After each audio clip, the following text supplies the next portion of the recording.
পক্ষে লড়াই করে যাবেন।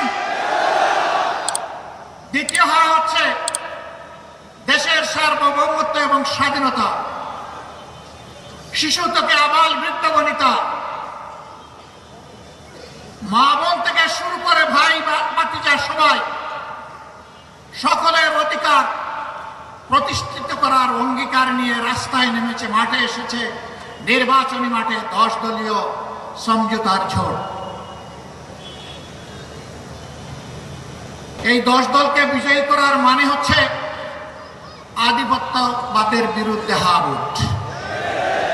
এর অর্থ হচ্ছে চাঁদাবাজের বিপক্ষে হা ভোট। এর অর্থ হচ্ছে দখলদারদের বিরুদ্ধে হা ভোট। এর অর্থ হচ্ছে ফ্যাসিবাদের বিরুদ্ধে হা ভোট। এর অর্থ হচ্ছে ব্যাংক ডাকাতদের বিরুদ্ধে হা ভোট। এর অর্থ হচ্ছে মা বোনদের ইজ্জতের উপর যারা হাত দেয় তাদের বিরুদ্ধে হা ভোট। এই সব মিলে একটা হা ভোট হবে।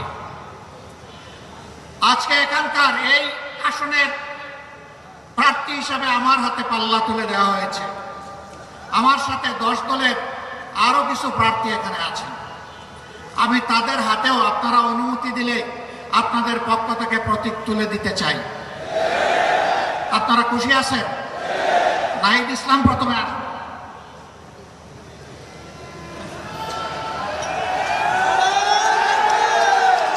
ওনাকে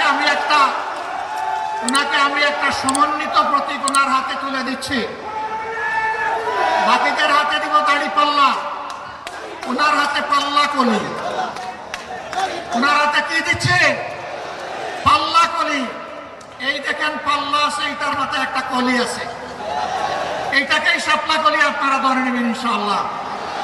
ঢাকা 11 আসনের যারা ভোটার তাদের জন্য আমরা ইনসাফের প্রতীকের সাথে শাপলা কলি আমরা নাহিদ ইসলাম যিনি জাতীয় নাগরিক পার্টির আহ্বায়ক তার হাতে আমরা তুলে দিচ্ছি।